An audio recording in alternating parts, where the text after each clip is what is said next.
Assalamualaikum warahmatullahi wabarakatuh. Sahabat beriman dimanapun berada, jumpa lagi di Ustadz Danu Official Channel bersama saya Tung dan bersama guru kita bersama Pak Ustadz Danu. Assalamualaikum Pak Ustadz. Waalaikumsalam warahmatullahi wabarakatuh. Alhamdulillah. Nah, sahabat beriman, sebentar lagi kita akan memasuki bulan Ramadan di mana semua umat muslim diwajibkan untuk melaksanakan puasa. Kali ini saya akan berbincang-bincang dengan Pak Ustadz Danu, guru kita, hal mengenai puasa di bulan Ramadan. Nah, Pak Ustadz, untuk memasuki bulan Ramadan ini, kita diwajibkan oleh Allah melaksanakan puasa, Pak Ustadz. Nah, kira-kira apa saja bekal atau apa saja yang harus kita persiapkan agar puasa kita di bulan Ramadan ini nantinya insya Allah bisa diterima oleh Allah, Pak Ustadz. Ya, alhamdulillah. Sebenarnya puasa di bulan Ramadan itu secara fisik memang kewajiban kita sebagai seorang muslim harus dijalankan. Sebagaimana puasanya umat para nabi-nabi terdahulu. Dan kita sebagai seorang muslim harus belajar taat, salah satunya puasa. Nah, puasa itu hakikatnya itu sebenarnya adalah tidak hanya cuma tidak makan dan tidak minum, tidak hanya cuma itu, yaitu mempuasakan atau tidak menjalankan nafsu-nafsu yang tidak baik. Makan itu sebenarnya baik, tapi dianjurkan untuk tidak sebenarnya. Ya. Pada saat kita itu memahami benar-benar bagaimana hakikat puasa itu, tidak hanya cuma diperbanyak amal ibadah kita, nggak hanya cuma itu saja, tetapi perilaku kita sehari-hari. Karena yang kita perbanyak kadang-kadang itu hanya memperbanyak, pokoknya sholat sunnahnya kita perbanyak, kemudian baca Qurannya kita perbanyak. Boleh nggak boleh sih, itu boleh-boleh aja. Tetapi biasanya nanti di bulan-bulan berikutnya itu turun, biasanya itu turun. Ya normal aja, niatkan karena Allah Ta'ala. Karena yang berpahala itu niatnya karena Allah. Karena Allah yang berpahala itu. Jadi jangan untuk duniawi. Tapi kalau memang ada orang yang niatnya untuk duniawi, ya silahkan aja, nggak apa-apa, silahkan. Itu hanya mereka. Nah, kita sendiri harus memahami puasa itu ada mencegah dari sesuatu yang baik, makan, minum itu baik untuk tidak kita laksanakan dengan waktu tertentu. Ya. Nah, kalau kita mau menjadikan puasa kita itu lengkap sempurna, yaitu ya kita jangan suuzon, ya kita jangan gibah, ya kita jangan marah, dan melakukan sesuatu yang sebenarnya Allah itu tidak menganjurkannya atau melarangnya malahan. Nah, contoh namanya, kita seorang muslim khususnya di bulan Ramadan harus puasa. Saya diizinkan oleh Allah Ta'ala di siraman kolbu atau di YouTube, di hidup kita ini untuk memberikan pelajaran tauhid khususnya yang berhubungan dengan akhlak yang berbonus kesembuhan dari sakit. Sebenarnya itu berbonus. Akhlak, ketauhidan itu kuat, kita kuatkan. Sebenarnya itu berhubungan dengan puasa kita juga. Contoh namanya, hampir setiap saat saya selalu bilang jangan marah, jangan marah. Memang itu saya amati banyak dari ayat-ayat Quran menceritakan kita tidak boleh untuk marah, walaupun kata-katanya tidak vulgar, jangan marah. Contoh momennya tidak vulgar, yang jangan marah itu malah diganti oleh Allah Ta'ala fa'fu anhum, maafkan mereka. Nah, itu kan menandakan bahwa kita dilarang untuk marah. Ya. Kemudian wastaghfir lahum, orang yang mendolimi kita itu malah didoakan agar dosanya diampuni. Nah, ini kan menceritakan bahwa kita itu diajarkan oleh Allah Ta'ala untuk selalu berbuat baik. Nah, sehingga kata-kata secara vulgar marah itu memang tidak diceritakan dalam Quran. Nah, disinilah kita harus paham ya. Memang kalau di dalam hadis jelas la tadab walakal jannah, jangan marah, bagimu surga. Nah, sebenarnya dari hadis ini kita harus berpikir lebih jeli dikit. Kenapa? Rasulullah Muhammad SAW itu menceritakan jangan marah, bagimu surga. Kalau kita mau ada kebalikannya, kita balik. Kalau jangan marah, bagimu surga. Nah, kemudian kita balik. Kalau orang marah, pasti masuk neraka. Pasti. Kalau dari ayat ini, dari hadis ini sudah sangat jelas sekali. Makanya banyak ayat-ayat yang lain itu menceritakan orang Muslim itu dilarang marah. Banyak hadis-hadis juga menceritakan orang Muslim itu dilarang untuk marah. Kalau ditolimi, diminta untuk memaafkan. Kalau disakiti, diminta untuk memaafkan. Diminta untuk mendoakan agar dosa-dosanya diampuni. Nah, perilaku yang kita lakukan setiap saat yang saya ceritakan, memang ini susah sekali. Orang yang karakternya dia emosional menjadi tidak emosi itu memang susah. Tuh. Hanya orang-orang yang diberi hidayah oleh Allah Ta'ala yang dia insya Allah diizinkan dan mampu untuk mengendalikan emosinya. Seseorang kalau kita itu ngomongnya itu biasa, tidak ada persoalan, itu kita bisa ngomong dengan tanpa marah. Betul. Tapi kalau kita itu dihadapkan suatu persoalan, bisa aja teman itu bisa bentrok, saudara itu bisa bunuh-bunuhan, anak dan orang tua bisa saling bunuh. Ini kalau dihadapkan di masalah, apalagi persoalannya tentang masalah uang, ini bermasalah. Nah, bisakah masalah ini yang menjadi ujian bagi seseorang atau kelompok orang itu menjadikan pahala bagi kelompok tersebut? Nah, itu kan yang harus dipecahkan setiap saat kita itu mendapatkan ujian dari Allah Ta'ala. Ya, inilah yang susah, yang berhubungan dengan akhlak, perilaku, berhubungan dengan kesabaran, berhubungan dengan nafsu, yang besok ini atau dalam waktu dekat ini kita menjalankan puasa bulan Ramadan. Kita tidak boleh emosi untuk menyempurnakan, kan gitu. Tidak boleh kita juga suuzon, itu kan untuk menyempurnakan. Lah kalau namanya bulan Ramadan ini selesai, 1 Syawal, bisakah kita itu berpuasa tapi dalam bentuk memang kita tidak mengumbar nafsu-nafsu kita? Nah, itu juga sama, itu punya nilai di hadapan Allah Ta'ala. Kalau seseorang itu senantiasa dia suka menghujat, menghakimi yang tidak baik, kemudian memfitnah saudaranya sendiri, itu punya nilai sendiri orang itu di hadapan Allah.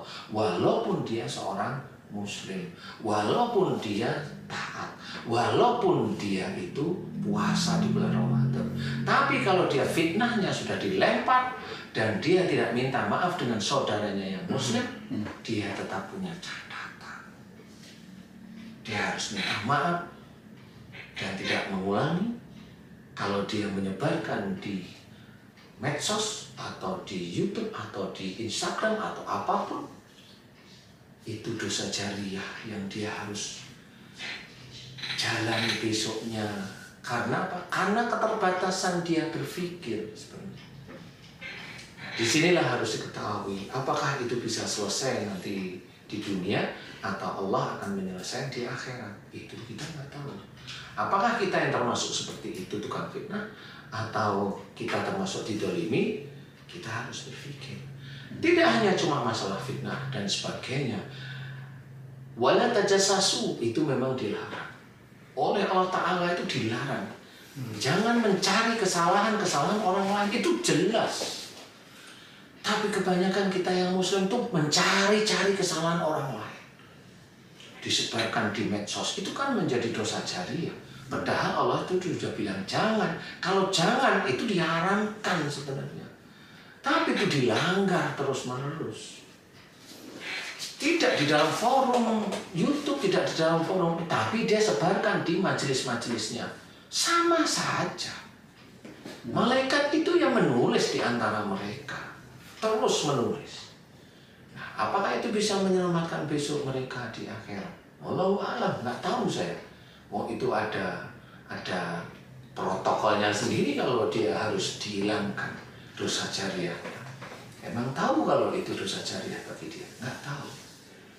Nah, apakah dengan tidak cuma itu sendiri, membayar zakat, bersedekah, orang bersedekah langsung dianggap itu lillahi ta'ala? Belum tentu. Walaupun dia saya lillahi ta'ala, emang uangnya dari mana? Nah, ini kalau sudah mencakup situ. Banyak-banyak bersedekah di bulan Ramadan, ya boleh. Salah? Enggak. Tapi uangnya dari mana? Lah, mikir. Kalau yang bersedekah itu mamanya saya seorang GM, saya seorang direktur atau direksi jajaran, apalah perusahaan, apalah kontraktor kayak apa, instansi yang banyak berhubungan dengan basah dengan uang. Saya titip sekian persen untuk dana ini dari APBN, dari APBD. Dia kaya itu dia sedekahkan. Emang itu diterima oleh Allah Ta'ala? Tidak. Dia harus mikir. Walaupun dia ikhlas lillahi ta'ala, iya, tapi dari sisi uangnya enggak, itu bukan uang yang halal yang disedekahkan. Yang disedekahkan karena Allah itu harus uang yang halal. Bukan yang uang nyuri, titip, dapat ini, gorok mamanya. Enggak bisa. Nah, mohon maaf nih Pak Ustadz, apakah misalnya uang-uang yang seperti tadi Pak Ustadz sampaikan itu di bulan Ramadan ini, pada saat kita menjalankan puasa ini benar-benar mohon ampun dan akhirnya itu bisa menjadi halal gitu di hadapan Allah? Apa bisa seperti itu Pak? Ya nggak bisa. Loh kok bisa halal gimana? Nanti istilah orang taruh rumah bulan Ramadan, ampuni ya Allah ini saudara orang lain terus halal gitu. Ya enggak. Iya kan? Ya Ustaz.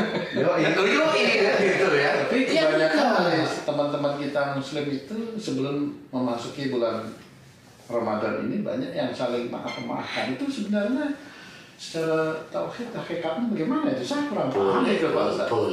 Boleh. Silahkan. Artinya di luar itu pun boleh begitu Pak Ustaz? Boleh.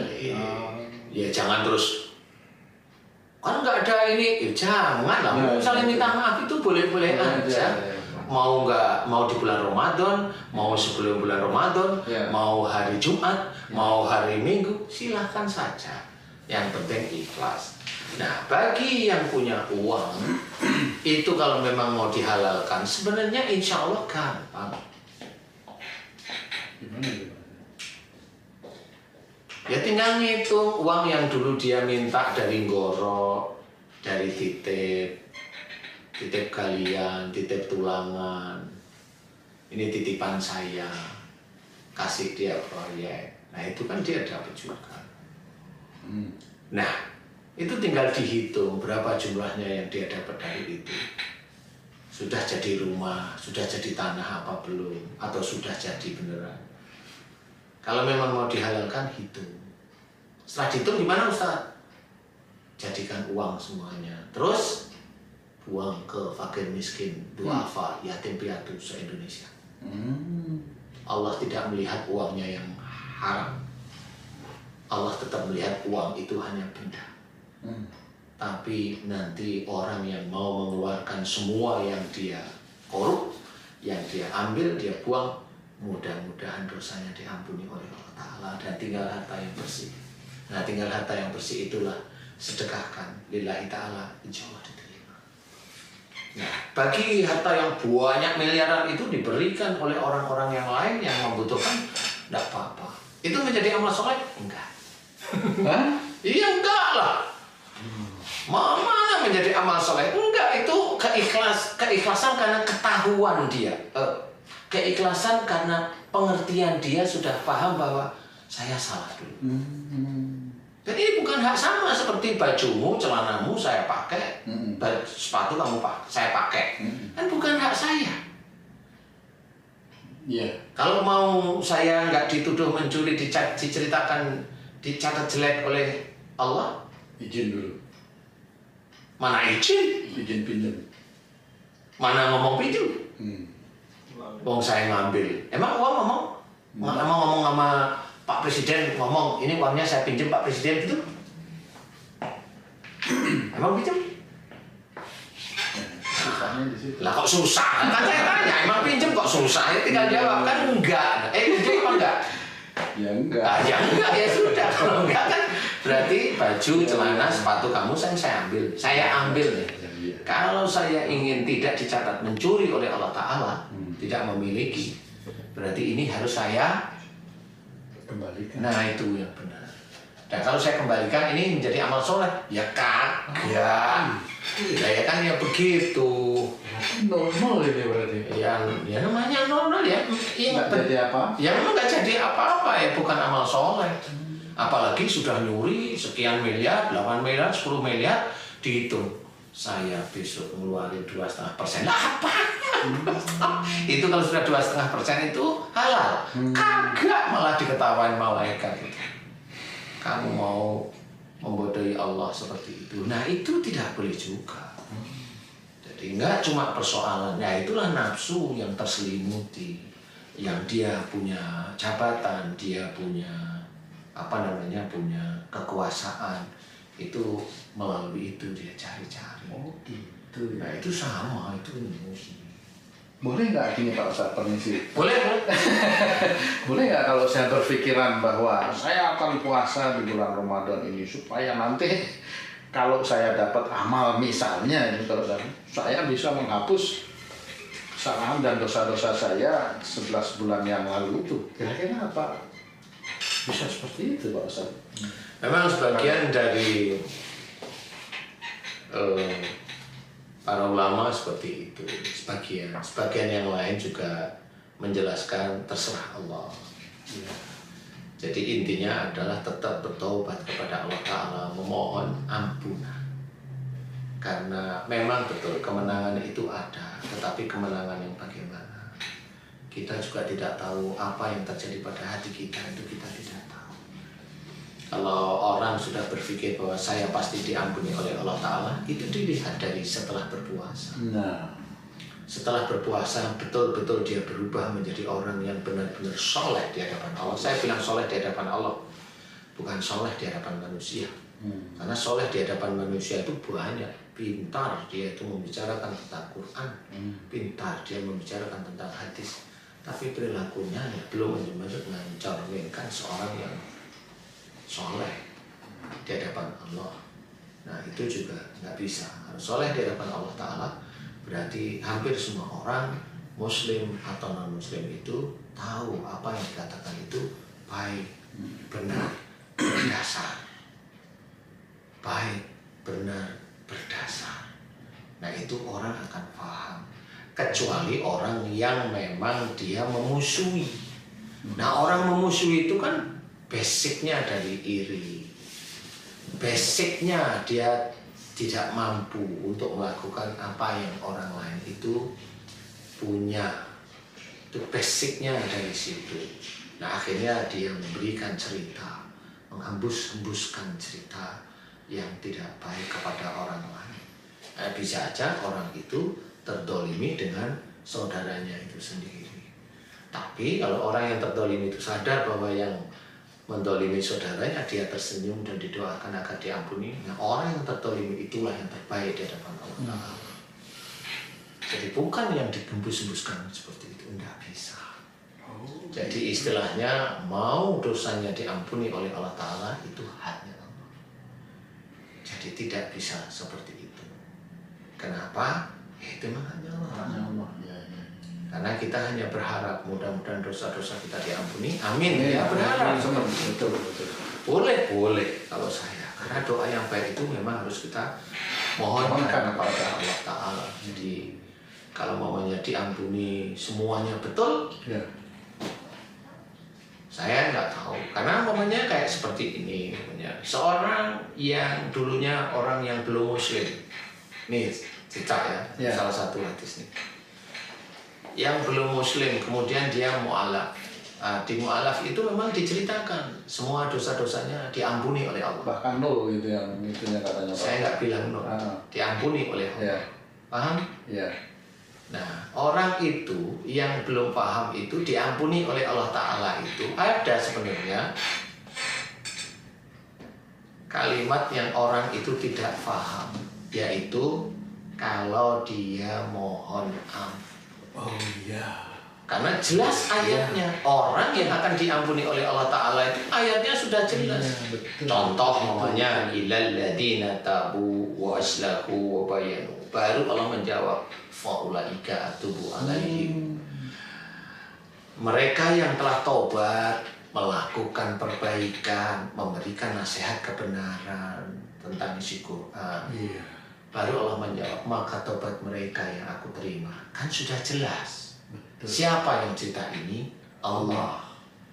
Kalau orang baru masuk mu'alaf kemudian dosanya diampuni, iya Allah memang akan mengampuni dosanya jika orang tersebut mohon ampun dan taubat. Baru akan ya. Lah iya, itu memang. Nah, bagi orang yang belum muslim, dia nggak diampuni dosa-dosanya. Karena apa? Syarat untuk diampuni dosa-dosanya itu memang harus muslim. Dan dia tobat, dan dia tidak mau melakukan lagi, baru nanti diampuni oleh Allah Ta'ala. Banyak ayat-ayatnya. Wasyari'u ila maghfiratin rabbikum wattubu ila Allahi jami'an ayyuhal mu'minun. Banyak sekali ayat-ayat tobat itu aja disuruh oleh Allah Ta'ala. Yang jelas beriman aja disuruh masih tobat. Kan jelas orang beriman itu masih salah. Lah ini yang baru masuk dosanya ragata-ragata, itu langsung nol. Dari mana nolnya? Tobat aja belum. Nah itu menurut saya harus difikirkan. Jangan asal-asalan. Iya memang Allah akan mengampuni jika dia bertobat. Nah itu harus. Jadi harus dengan seperti itu. Tidak bisa langsung nol. Tidak ada nol. Itu nanti orang muslim protes semua. Iya. Kalau orang muslim protes gimana coba? Kalau gitu saya mending, kalau begitu orang-orang itu mending kafir aja. Nah, nanti waktu ini baru tobat gitu, baru malah masuk lagi, kan kayak gitu akhirnya. Keluar masuk. Nah keluar masuk akhirnya. Nah itu akhirnya meremehkan Allah. Nah kan udah pada tahu kalau itu meremehkan Allah Ta'ala. Kenapa orang yang baru mu'alaf langsung tobat jadi dosanya diampuni? Jelaskan kalau dia bertobat atau mohon ampun atas dosa-dosa yang lalu. Harus seperti karena syarat diampuni, syarat diampuni dosa. Syaratnya ya, diampuni dosa-dosanya oleh Allah Ta'ala adalah muslim. Muslim syaratnya ya. Syarat itu nomor satu itu. Yang kedua mohon ampun. Ya mohon ampun, tobat lah beneran, tidak melakukan lagi. Karena maaf Pak Ustadz, karena belum tentu orang yang masuk ke muslim itu dengan keinginan tobat gitu Pak Ustadz ya. Belum, karena pengen nikah itu kan mu'alaf lagi mana mau diampuni. Jadi orang jangan berbesar kepala atau memberikan semangat yang menurut saya itu nggak perlu menurut saya. Nggak perlu diomongin. Kamu sudah mu'alaf semua dosamu nol, nggak perlu ngomong. Emang kita Allah enggak. Karena propagandanya ya biarin aja. Saya akan menjelaskan yang sejelas-jelasnya. Kalau dia bertobat, kalau dia mohon ampun. Wong kita sendiri itu yang diizinkan oleh Allah Ta'ala dakwah, masih seleat-seleat ngomong aja masih banyak salah kok. Tanya aja sama Ustaz Zaki, betul nggak Ustaz? Yuhu. Yuhu apa Yahu? Yuhu. Berarti saya harus memberitahukan seseorang. Telepon itu ya Pak Ustaz? Iya. Ya, jadi boleh ya, memang dosa-dosa diampuni boleh, tapi harus dengan catatan dia harus bertobat, melakukan perbaikan, memberikan nasihat-nasihat kebenaran. Itu prosesnya seperti itu. Iya. Kalau nggak diprotes sama orang muslim sedunia. Jangan hanya memberikan semangat saja. Jangan. Jangan menjadikan kita lebih tahu, padahal persepsi dari hadis tersebut itu malah kita belum paham. Coba kita pahami. Benar nggak kalau orang itu dia nggak tobat tiba-tiba dosanya diampuni semua? Enggak. Wong jelas-jelas yang belum muslim, mohon maaf nih ya, orang yang belum muslim itu kalau meninggal itu masuk mana? Langsung masuknya jelas, dijelaskan itu dalam Quran. Itu jelas berarti dia dosa. Iya memang dosa. Lah kan jelas. Nah orang yang bertobat karena kemusyrikan aja. Kalau dia itu mau meninggal, nggak diterima kok tobatnya sama Allah Ta'ala. Itu harus difahami. Jadi kita itu melihat dari hadis itu harus dilihat rentetan ayatnya juga harus ada, hadis pendukung yang lain juga harus ada, sehingga kita pada waktu ngomong itu jangan sampai salah, jangan sampai malaikat hati itu yang nyatet malah menjadi kesalahan umat, itu menjadi dosa jariah nanti lama. Betul. Nah inilah yang harus kita jaga, haruslah kita pandai berpikir. Kan sudah banyak, ayatnya sudah jelas. Wasyari'u ila maghfirati min rabbikum, dan bersegeralah kamu ke dalam ampunan Allah. Maksudnya bersegera apa? Kalau sudah tahu kesalahan dan dosa-dosanya, mohon ampunlah kepada Allah. Itu sudah jelas. Wa tubu ilallahi jami'an ayyuhal mu'minun, jelas dijelaskan, dan bertobatlah kepada Allah, kamu orang-orang yang beriman. Itu jelas, orang beriman ada disuruh sama Allah Ta'ala untuk tobat. Berarti memang orang beriman itu melakukan kesalahan. Lah untuk tobat itu diampuni, diterima oleh Allah Ta'ala, ya tetap tahapannya seperti tadi. Jadi enggak timpang itu. Makanya di sini bulan puasa ini adalah sesuatu yang harus kita kerjakan, atau memang ibadah yang harus kita kerjakan yang sangat berhubungan sekali dengan nafsu. Jangan sampai kita itu melampaui batas. Seperti umpamanya punya keinginan, boleh keinginan yang masih normal, tapi kalau keinginan itu wujudnya emosi, arogan, ego, janganlah, kan gitu. Kalau ingin makan boleh, tapi waktunya ini masih siang, tahan dulu, nanti tunggu maghrib, kan gitu ya.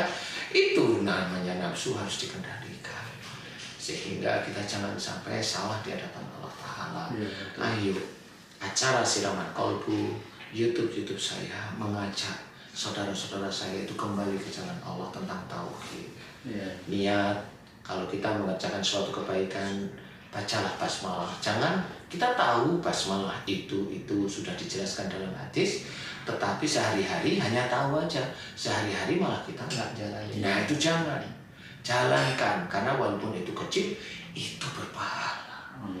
Karena berpahalanya apa? Nanti setelah di akhirat nggak taunya semua pekerjaan yang kita awali dengan bismillah dan kita akhiri dengan hamdallah, itu nggak taunya di akhirat menjadi ibadah, jadi amal soleh beneran. Walaupun itu kelihatan ringan, bismillah. Kan banyak tuh ustaz-ustaz sebelum duduk bismillah, sebelum dakwah bismillah, cakep. Mau minum bismillah, kan kelihatan tuh di TV itu. Bismillah, semuanya kelihatan di TV, di ini kelihatan. Kalau awalnya tapi di belakang nggak tahu. Kalau awalnya sudah bismillah, berarti dalam dakwahnya itu ya nggak boleh melenceng dari bismillah. Nah, nyelain orang kira-kira gitu. Gimana itu Pak Ustaz? Kamu kok pinter sekarang? Enggak, cuma ngikutin aja nih. Jadi kalau sebelum ngawali khotbah Jumat pengajian sudah diceritakan bismillahirrahmanirrahim, assalamualaikum warahmatullahi wabarakatuh. Sudah mendoakan.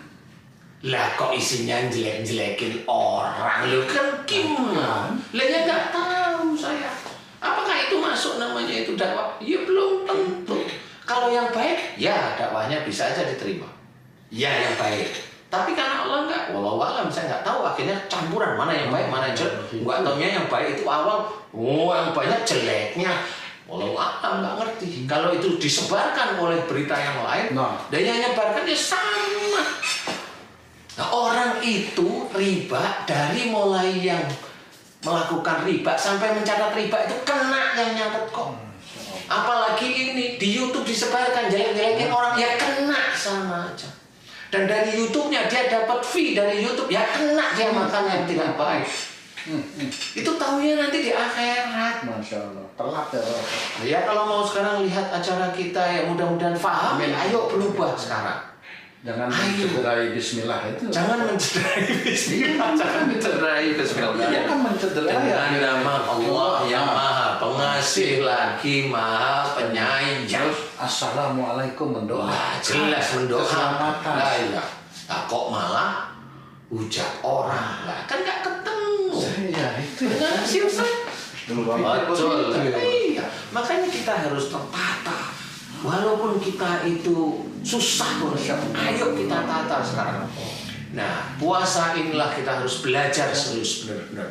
Mulut kita tata, nggak cuma marah, gibah, nggak cuma gibah. Tangan kita tata. Kalau kita biasanya nyebarkan berita-berita hoax, berita bohong, atau berita yang bisa mencederai hati saudara-saudara kita, hentikan, minta maaf. Kalau enggak, di akhirat nanti. Apakah itu bisa dengan tobat? Ya orangnya masih ada. Minta maaf. Kalau banyak, ya minta maaf juga. umumkan di YouTube ini. Iya boleh, silakan umumkan di YouTube. Temuin orangnya. Di YouTube juga saya minta maaf. Ya, itu baru itu. Muslim sejati ya seperti itu. Kesatria Muslim namanya. Muslim ya kan akhir gitu. zaman. Ayo lah, ya kesatria Muslim lah.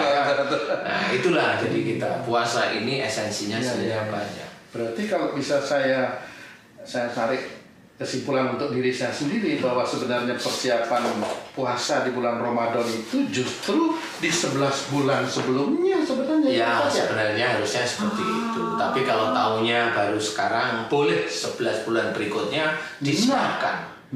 Dan puasa Ramadan lagi, mudah-mudahan banyak dosa kita yang diampuni di titik itu. Dari Ramadan berikutnya lagi, mulai 11 bulan lagi berikutnya disiapkan. Ternyata berat itu. Lah ya memang berat. Oh masuk surga itu berat. Yang bilang gampang siapa? Masuk surga itu berat. Menjaga lisan, ini baru menjaga lisan itu susah. Banyak cerita tentang hati itu, lisan itu yang nanti akan menjerumuskan masuk dalam neraka itu ya lisan. Belum nanti mata, telinga, otak, semua. Banyak sebenarnya. Susah masuk surga itu. Nggak gampang. Nah, mudah-mudahan kita bisa memahami walaupun waktu kita nggak cukup banyak. Tapi sebelum ini Pak Ustadz, saya mau tanya sedikit. Dulu waktu saya kecil-kecil, ya kan saya sekolah juga di sekolah Islam itu, guru-guru itu banyak yang berkata, menceritakan kepada saya bahwa di bulan Ramadan ini semua setan-setan itu dibelenggu Pak Ustadz. Nah, saya pernah tuh puasa. Saya memang sengaja sih gitu. Kira-kira saya tergoda nggak dengan makanan yang ada di rumah gitu kan kira-kira. Ternyata saya tergoda Pak Ustadz. Bolonglah puasa saya. Nah, sebenarnya secara tauhid itu setan yang katanya dibelenggu itu yang bagaimana sih? Kok saya tergoda aja tetap itu puasa. Sebenarnya kalau setan dibelenggu itu, makanya kita harus hati-hati. Kita harus pelajari diri kita. Setan itu kan yang menghembuskan sesuatu perbuatan yang tidak baik. Itu nomor satu harus diingat. Walaupun di bulan Ramadan, tapi setan itu menghembuskan terus-terus dan dia kuat, berarti memang masih ada di tubuh kita. Berarti hakikat puasa ini kita belum paham. Tapi kalau kita itu melihat sesuatu yang menghembuskan itu, tidak boleh. Saya lagi berpuasa saat ini. Boleh. Kemudian selesai Ramadan nih, besok setan menghembuskan lagi mirip seperti yang di bulan Ramadan. Kalau dia berpikir ini mumpung bukan bulan Ramadan, lah sudah sama saja.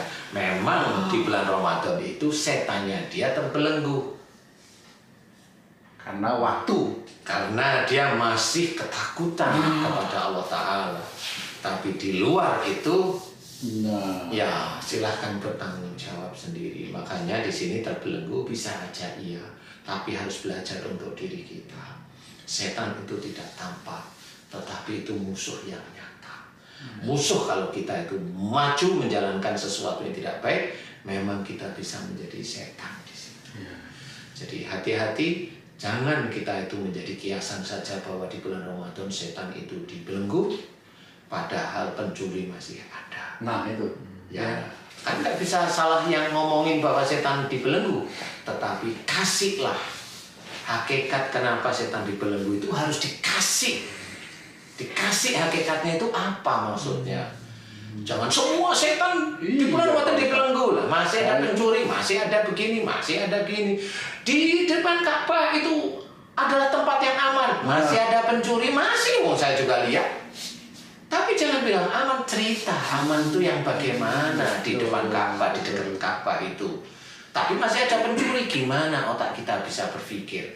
Masih ada pencuri, tetapi di situ itu dikatakan aman. Gimana cara menyelesaikan itu?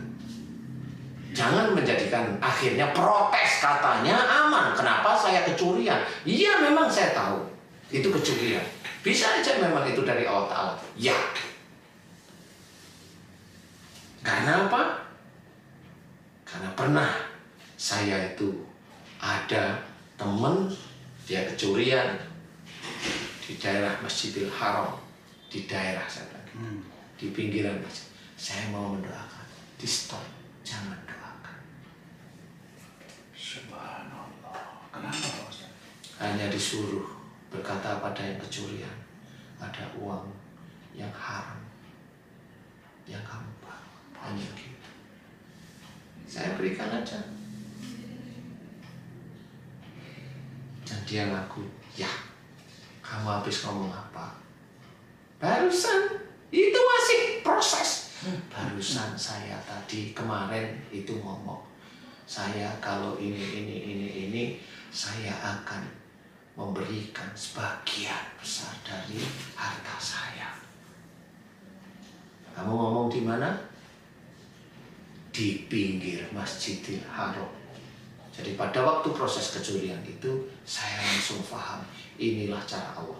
Padahal itu pencurinya, saya tahu persis di dekat saya dan saya tahu, ingat wajahnya.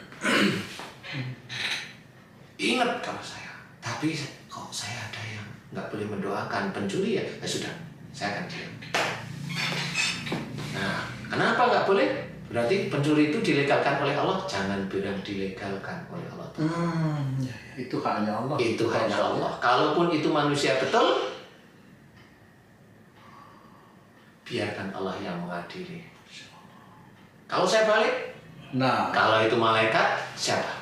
Karena saya tahu wajahnya. Saya sangat tahu persis wajahnya.